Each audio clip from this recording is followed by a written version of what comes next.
retour en direct. Merci d'être toujours aussi nombreux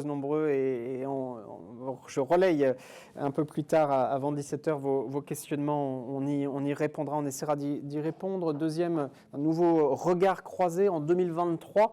Quelle méthode pour porter un projet territorial? La question des synergies, on l'a vu, on l'entend, la démarche sur mesure, la question aussi des alliances, des expérimentations, de l'innovation sont des mots-clés, si je puis dire, pour porter un projet territorial. Alors concrètement, ces mots-clés, comment se traduisent-ils sur le terrain? On en parle avec mes 4 invités. Jean Carintier, bonjour. Vous avez le micro. Bonjour. Vous êtes cofondateur du tiers-lieu rural L'Ermitage. Vous nous le présenterez. Léon Lapoix, bonjour.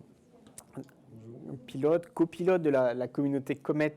Vous intervenez au commissariat général au développement durable. Très heureux, CGDD, très heureux de vous avoir tous les deux en plateau. Et puis en distanciel, Madame le maire de Plombières-les-Bains, Lydie Barbeau, bonjour. Bonjour. Vous m'entendez? Et également Mélanie Cariot, normalement vous êtes là, voilà, je vous vois.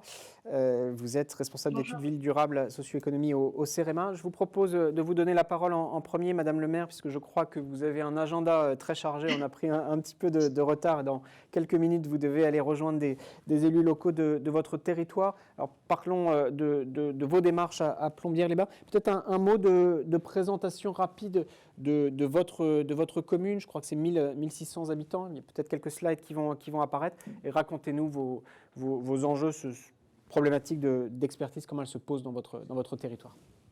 Bonjour à tous et merci de me donner la parole. Oui, effectivement, je suis un petit peu pressée. Mes collègues m'attendent pour prendre un bus. Pour vous présenter Plombières, donc Plombières-les-Bains est une station thermale qui existe depuis plus de 2000 ans, puisque nous, ce sont les Romains qui ont découvert les eaux chaudes à Plombières. Et puis, voilà, la station a connu des hauts et des bas. Et le visage qu'on connaît aujourd'hui de Plombières, c'est une ville un petit peu haussmannienne, puisque c'est Napoléon III, très féru de thermalisme, qui a développé la ville telle qu'on la connaît aujourd'hui. Mais très rapidement, pour vous donner un ordre d'idée, on a une église qui a été construite en 2 ans, en partie sur la rivière. Donc on a une rivière en fond de vallée qui s'appelle l'Ogronne et qui, au fur et à mesure des constructions, a été recouverte, tant et si bien qu'aujourd'hui, elle est complètement souterraine, de l'entrée de la ville jusqu'à la sortie de la ville. On a une topographie un petit peu particulière, en V, avec des ruissellements sur les coteaux, ce qui nous pose aujourd'hui une problématique, puisqu'on a construit tant qu'on pouvait sur les coteaux de la commune sans gérer tout à fait correctement ces ruissellements. Enfin, en tout cas, aujourd'hui, les ruissellements nous posent problème. Les sources sont captées, elles sont au centre de la commune et elles sont déplacées sur près de 600 mètres en souterrain. Ça aussi, ça a été fait au temps de Napoléon III. Donc pour vous faire un rapide tableau de ce qu'est aujourd'hui Plombières.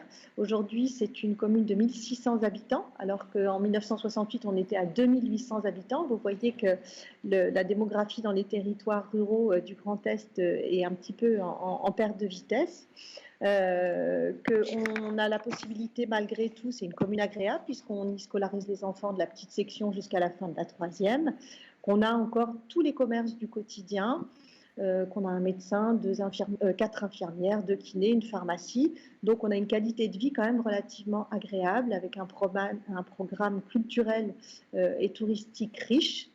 On est labellisé petite cité de caractère, donc on s'appuie énormément sur notre patrimoine architectural qui est important. On s'appuie également sur notre histoire, puisqu'on a accueilli des grands noms de l'histoire. On a eu Berlioz qui est venu chez nous, Montaigne, Napoléon III, Eugénie, Stanislas Leczinski, duc de Lorraine, enfin des grands noms. Donc aujourd'hui, nous sommes également labellisés ville impériale, donc on s'appuie là-dessus également. Et voilà, on est en programme de redynamisation puisque nous avons intégré le dispositif Petite Ville de demain il y a quelques années avec une chef de projet sur place dans la commune. On a cette chance. Et on a aussi la chance que nos voisins, les communes de Le Val d'Ajol et Remiremont, qui appartiennent à la même communauté de communes que nous, sont également petites villes de demain. Donc on travaille à l'échelle communale, mais également à l'échelle intercommunale. Ce qui m'amène à prendre la parole aujourd'hui, ce sont nos points faibles, puisque je vous ai fait part des points forts, mais ce patrimoine riche qui nous a été légué est aussi un point faible, puisque c'est un patrimoine très lourd à entretenir. Il n'appartient pas en totalité à la commune, c'est même en grande partie un patrimoine privé. Qui est parfois laissé à l'abandon.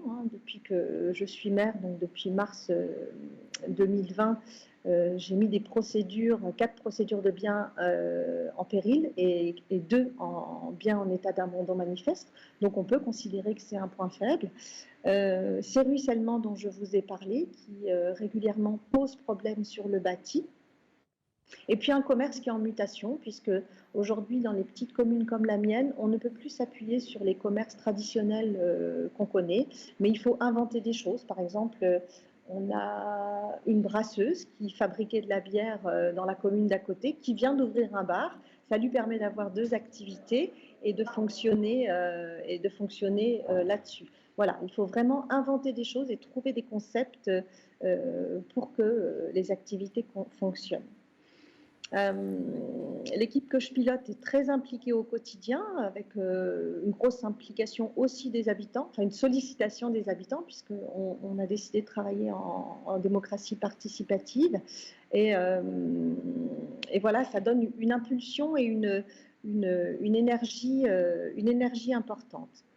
Mais ce qui est difficile aujourd'hui pour une petite commune comme Plombières, c'est gérer l'urgence de tout ce qui est fait en termes de redynamisation avec le budget d'une commune de 1600 habitants, avec l'effectif d'agents municipaux d'une petite commune de 1600 habitants. Vous imaginez bien que nous n'avons pas l'expertise nécessaire ni les moyens financiers nécessaires pour gérer tout cela. Et c'est là qu'intervient le CEREMA, puisque Mélanie, qui est là aujourd'hui avec nous, nous accompagne sur 3 problématiques bien précises, sur la résilience au niveau du commerce, sur les mobilités et sur ce travail au niveau de l'eau. Voilà, j'ai bien compris que l'eau, ce serait difficile à prendre en charge de A à Z, Mélanie, mais vous avez déjà fait pas mal de travail et je vais peut-être vous passer la parole pour expliquer ce que vous faites plus précisément. Merci, merci beaucoup Madame le maire. Et peut-être rester avec nous 1 ou 2 minutes avant d'aller prendre le bus. Mélanie Cariou, donc vous intervenez pour le CEREMA. Peut-être du côté de la régie, s'il y avait quelques slides, si elles peuvent apparaître, si vous les avez sous la main, les faire apparaître en même temps. Mélanie Cariou, on vous écoute justement sur la manière dont vous intervenez, les méthodes que vous portez pour accompagner les problématiques décrites par Lydie Barbeau à Plombières-les-Bains. Oui, tout à fait. Merci déjà de m'avoir invitée. Merci Lydie pour toutes ces précisions. Comme Madame le maire l'a dit, c'est vrai que Plombières-les-Bains, c'est un territoire qui est sujet à tout un tas de problématiques, un peu à l'image de beaucoup de territoires ruraux et qui n'a pas forcément l'ingénierie et l'expertise adéquate et adaptée en fait pour répondre à toutes ces questions. Et dans le cadre de l'accompagnement en fait que j'ai l'occasion de piloter avec le CEREMA de la direction territoriale Est, on a pu traiter et on traite encore, puisqu'on est encore en accompagnement, 3 thématiques principales qui sont en fait le développement touristique et économique de Plombières-les-Bains, qui a été très fortement marqué en fait par le confinement, mais même au-delà de ça, qui a été marqué par la fermeture des thermes assez récemment. Il y a aussi la thématique, comme l'a dit Madame le maire, de l'eau et du ruissellement, parce qu'en fait, on le voit bien d'ailleurs sur cette image, le bourg est vraiment en fond de vallée, ce qui pose tout un tas de problématiques par rapport à la gestion de l'eau. Et en plus de ça, la ville a vraiment été construite sur le lit de l'eau Grosne, ce qui fait que l'eau est en quelque sorte un peu prisonnière de la structure urbaine. Et enfin, une thématique des mobilités qui est dans un cadre un peu plus général de réflexion sur la démarche en fait, de développement des mobilités douces en zone rurale. Et donc, pour accompagner Plombières-les-Bains, il y a plusieurs méthodes qui ont été mises en place. un temps en fait d'entretien avec les acteurs socio-économiques et les acteurs locaux pour comprendre réellement en fait les enjeux et les problématiques locales, mais aussi un temps d'atelier, comme on peut le voir sur cette slide, qui a permis en fait de se faire rencontrer les acteurs qui ont participé aux entretiens, mais aussi d'élargir à tout un tas d'autres acteurs qui sont impliqués plus ou moins directement dans le développement local, mais aussi dans des thématiques comme l'habitat par exemple, l'habitat touristique, enfin voilà, tout un tas de thématiques qui concernent Plombières-les-Bains et plus largement en fait la résilience territoriale qui est un sujet bien d'actualité aujourd'hui en 2023. Merci beaucoup, Mélanie Cariou. Peut-être un mot de conclusion, Lydie Barbeau, avant que... Alors, si vous êtes toujours avec nous, ça y est, vous êtes dans le bus, peut-être. Vous m'entendez, Madame le maire? Voilà. Vraiment une minute, et puis on vous laisse avec les élus de votre territoire. On l'a vu, un défi assez fort pour une collectivité de votre taille, et puis ces méthodes qui se mettent en place, qui se mettent en œuvre. Mélanie Cariou l'a redit, hein, synergie, sur mesure, la question de l'expérimentation, de l'innovation. Ça porte, ça incarne et ça donne un cap, une vision à votre projet de territoire. Hein, c'est bien cela. Ça donne une possibilité parce que seul, on se dit qu'on n'y arrivera jamais, que ça dépasse de loin les compétences et les capacités de la commune. Donc seul, on est sûr de ne pas y arriver. Mais nous, on est même Enfin, je pense qu'on est une équipe très réaliste d'élus, qu'on regarde vraiment nos problématiques en face et qu'aujourd'hui, on se dit qu'on a été une ville voulue par Napoléon avec une dimension très importante et qu'aujourd'hui, on est un petit bourg rural de 1600 habitants qui, certes, a un rayonnement touristique et une aura importante, mais qui reste ce petit bourg de 1600 habitants et qu'il faut apprendre à gérer un rétrécissement. Et que ça, on ne peut pas le faire seul. Aujourd'hui, on ne sait pas faire en France comment gérer un rétrécissement. Donc, on a besoin d'être accompagné dans tout un tas de domaines et c'est pour ça qu'on a besoin de croiser les regards, les expertises, les expériences pour inventer quelque chose qui n'existe pas. Vous êtes en train de le faire. Merci beaucoup. Allez, je vous laisse à votre actualité, à vos rencontres. Merci beaucoup d'avoir témoigné, Lydie Barbeau. Vous êtes maire de Plombières-les-Bains. Merci pour votre intervention, Mélanie Cariou, responsable études ville durable au CEREMA. Merci à toutes les deux. Retour en plateau avec vous deux. Jean Carinti, cofondateur du tiers-lieu rural L'Hermitage. Guénaud Lépois, je vous prie de m'excuser, copilote de la communauté Comet au CGDD. Peut-être un mot, présentez-nous, expliquez-nous ce qu'est le tiers-lieu rural L'Hermitage, puis en rebond, le rétrécissement d'un petit bourg qui devient un petit bourg fragile, ce qu'a évoqué très bien Lydie Barbeau, Madame le maire. Voilà, quelles sont les solutions, comment vous intervenez, vous également? Bonjour, merci de l'invitation. Alors l'Hermitage est un lieu, un domaine de 30 hectares qui a été transformé en tiers-lieu après qu'il ait été désaffecté.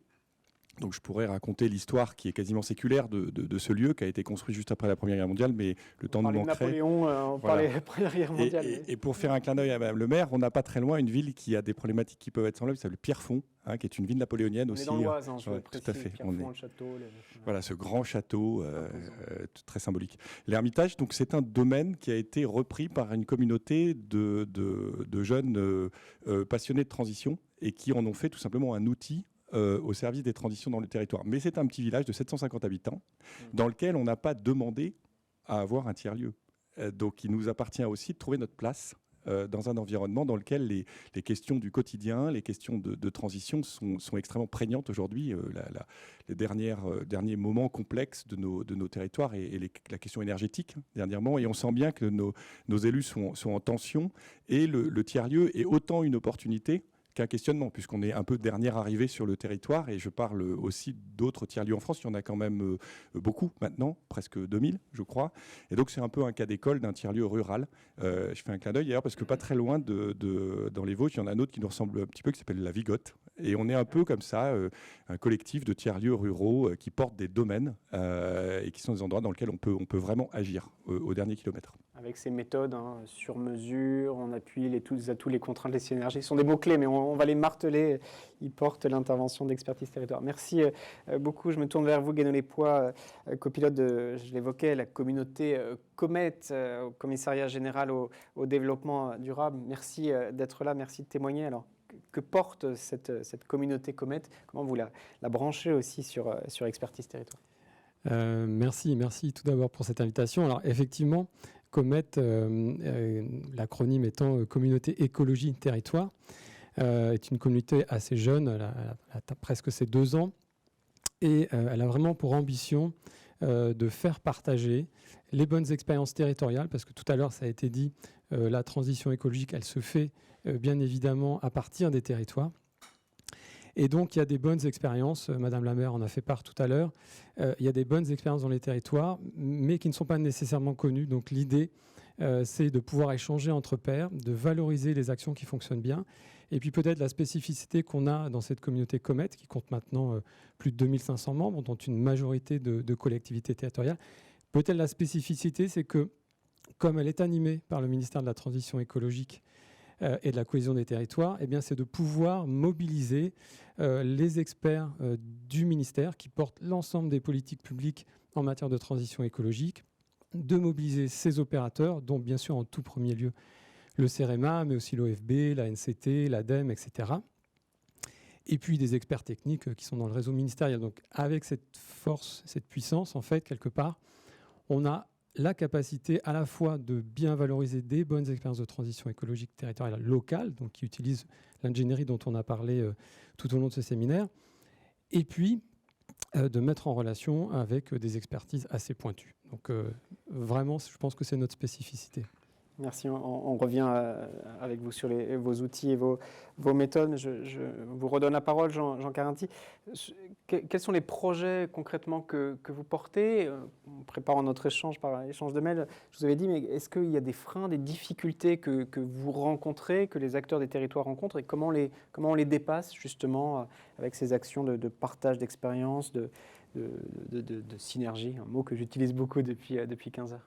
Alors en termes de projet, on est sur un lieu qui a à se transformer de fond en comble, y compris dans le rapport au vivant, puisqu'on a un peu de forêt, on a une vingtaine d'hectares de bois, et c'est un espace extrêmement important dans nos territoires ruraux que le rapport des particuliers et des acteurs professionnels de la forêt.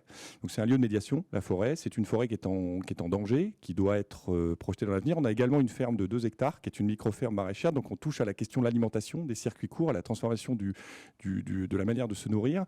On a également des enjeux de transition énergétique, puisqu'on est nous-mêmes confrontés au fait de transformer ces bâtiments. C'est quand même 1800 mètres carrés de plancher à transformer. Et donc, en conséquence, c'est un peu un démonstrateur, c'est un laboratoire de transition. Et alors, les difficultés qu'on rencontre, c'est comme je le disais il y a quelques instants, on n'a pas été sollicité. On est un collectif de jeunes portant un tiers-lieu. Il y a pas mal d'ingénieurs dans notre équipe. Il y a des gens qui viennent du monde du développement. Et cette expertise-là, elle est disponible, mais elle n'a pas été forcément sollicitée. Donc l'intérêt pour nous de rentrer dans un collectif comme Expertise Territoire, c'est d'entrer dans une communauté dans laquelle on pourra trouver notre place aux côtés de gens comme les CAUE, les CPIE, les gens du monde de l'urbanisme. Et comme le disait Madame le maire, il y a vraiment un souci au dernier kilomètre pour trouver de l'expertise. Et le CEREMA a une notoriété, une culture qui nous paraît intéressante à rencontrer et à partager. Merci beaucoup. Sur les outils, sur les méthodes, ça embarque des problématiques de participation citoyenne. Il y a la question de la gouvernance, la question de l'évaluation dont on parle beaucoup, la question plus largement du pilotage. Ce sont des problématiques que vous abordez, sur lesquelles vous apportez des réponses, sur lesquelles il y a des échanges. Complètement. Alors, comme le thème effectivement de ce webinaire est l'ingénierie, on a beaucoup d'experts ici qui sont intervenus et qui vont intervenir.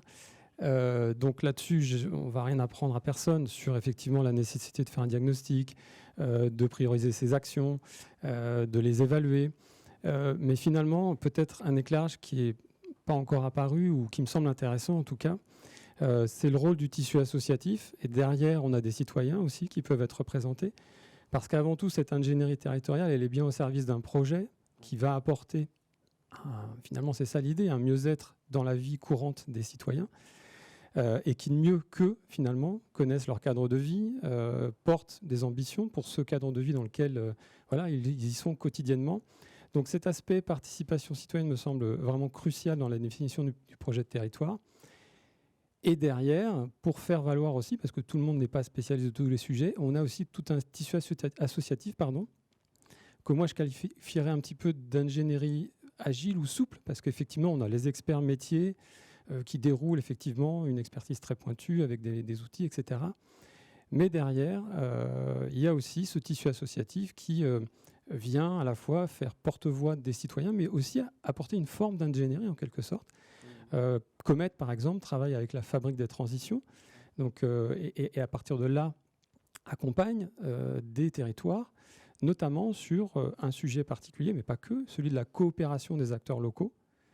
Et vraiment, comment ne pas faire un projet de territoire, ou comment faire un projet de territoire plutôt sans associer l'ensemble de ces acteurs locaux, dont les citoyens. Ce ne sont pas les seuls, bien entendu, les acteurs socio-économiques, les acteurs institutionnels également, puisque l'État est aussi présent, que ce soit par exemple à travers le CEREMA ou à travers des directions départementales spécifiques.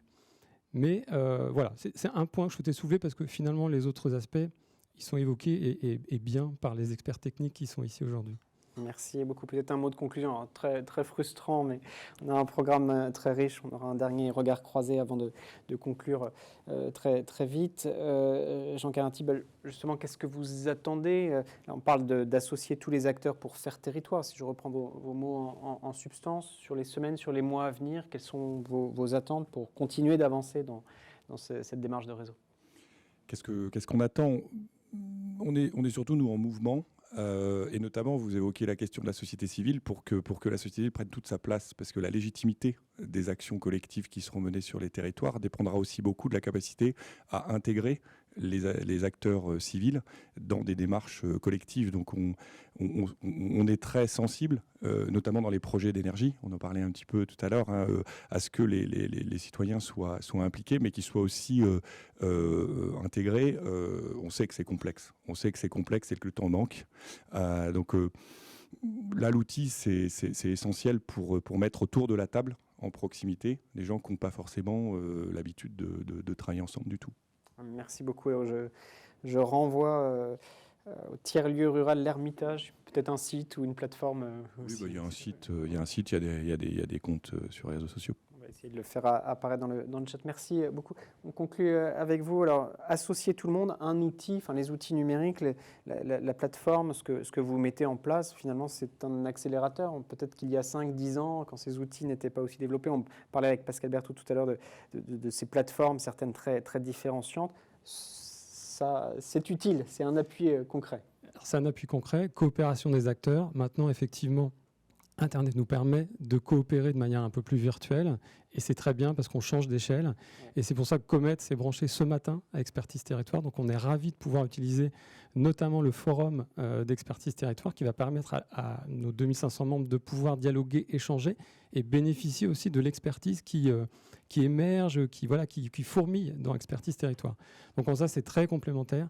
Et encore une fois, on est ravis de pouvoir utiliser cette plateforme Expertise Territoire. Merci beaucoup à tous les deux. Guénel Lepoix, copilote de la communauté Comet au CGDD, Jean Carinti, cofondateur du tiers-lieu rural L'Ermitage. Merci à vous toutes, vous tous d'être toujours aussi nombreux. Si vous prenez en route, vous pourrez, dès qu'on aura terminé nos échanges, revisionner l'ensemble du replay, puis on mettra en avant chacune des séquences. Dans un instant, je vous propose le dernier regard croisé. On va parler plus spécialement des territoires isolés, on l'a évoqué, mais avant cela, et puis on conclura avec Sandrine Fournis et Pascal Berthaud tout à l'heure, dans une petite quinzaine de minutes. Mais je vous propose maintenant d'écouter Stanislas Boron, c'est le directeur général de l'ANCT, dont on a aussi parlé, l'Agence nationale de la cohésion des territoires, qui travaille avec le CEREMA. Écoutez ce qu'il nous dit, il nous présente l'ANCT, parle également de synergie, puis on revient juste après en direct pour notre dernière séquence. À tout de suite.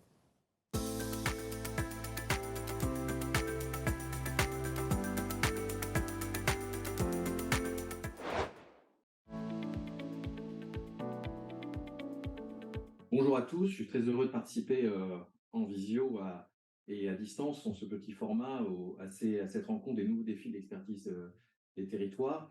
L'ANCT, comme vous le savez, qui est de création récente, intervient de deux grandes façons sur les territoires. Tout d'abord à travers des programmes nationaux dits territorialisés qui concernent un certain nombre de thématiques, par exemple sur les questions de centralité, d'aménagement avec Action Cœur de Ville qui est très connue, ou Petite Ville de demain, aussi des questions de développement économique et industriel à travers le programme Territoire d'industrie, des questions aussi de politique de la ville à travers une dimension très forte portée par exemple sur les cités éducatives ou les cités de l'emploi qui s'inscrivent plus globalement dans les contrats de ville. Enfin, sur les thématiques de ruralité ou de montagne, le programme Avenir Montagne qui a été porté dans le plan de relance par exemple.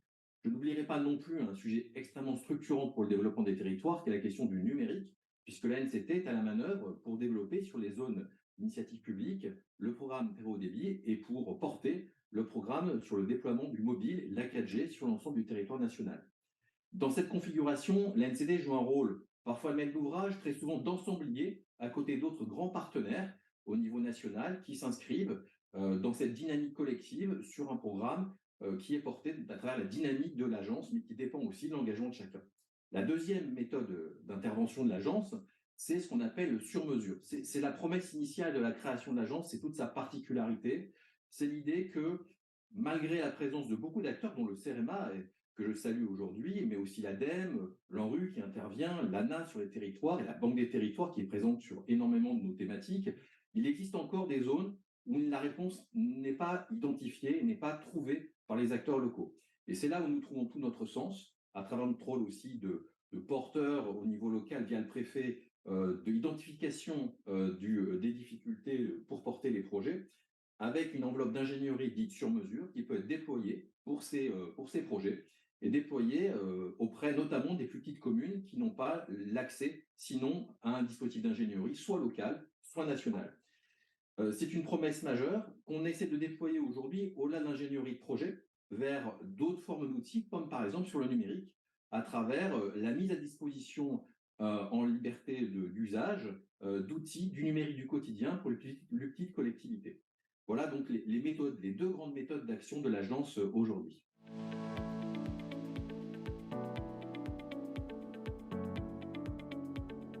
La particularité de l'agence, je le disais, c'est d'être un ensemblier. Et beaucoup d'acteurs que j'ai cités sont dans le champ et interviennent déjà auprès des collectivités. Nous avons différentes façons pour essayer de faire en sorte que ces actions soient les plus coordonnées possibles. D'abord, on s'appuie, comme je le disais, sur les préfets, les services des préfectures et les DDT aussi, bien sûr, qui sont à la manœuvre au niveau local et qui apportent un conseil et au niveau local une orientation des projets. Mais c'est aussi au niveau national les grandes conventions que nous portons avec des acteurs comme le CEREMA, l'ADEME, l'ANRU, l'ANA et la Banque des territoires, afin de, entre nous, déterminer qui va sur quoi, de façon à rendre le plus lisible et le plus simple possible l'action des services et des grands opérateurs de l'État et la Caisse des dépôts vis-à-vis des territoires. C'est une méthode aussi qui se veut, concernant la NCT, assez innovante, fondée sur le sur-mesure, comme je le disais, qui ne cherche pas à imposer une mécanique. Par exemple, nos programmes ne se disent pas à dire vous allez tous faire ceci de telle façon. C'est de créer plutôt un partenariat, une rencontre de dynamique et apporter aussi des moyens d'ingénierie, mais aussi pour certains opérateurs des moyens financiers, pour permettre de développer le projet que le territoire veut porter. Évidemment, en répondant au cadre d'aujourd'hui, notamment le respect des transitions, et notamment de la transition écologique, qui doit être transversale dans l'ensemble de nos actions. Donc c'est un dispositif qui veut un accompagnement intelligent auprès des territoires et au plus proche, dans la souplesse, mais dans le respect aussi du partenariat qui est quand même ce qui fait la condition de réussite des projets de territoire. Donc voilà les missions que nous portons et les méthodes que nous portons vis-à-vis des territoires et qui, je crois, aujourd'hui auront fait cet après-midi l'objet de débat. Je vous remercie en tout cas de m'avoir écouté et je vous souhaite une très bonne réunion et une bonne fin de journée. Au revoir.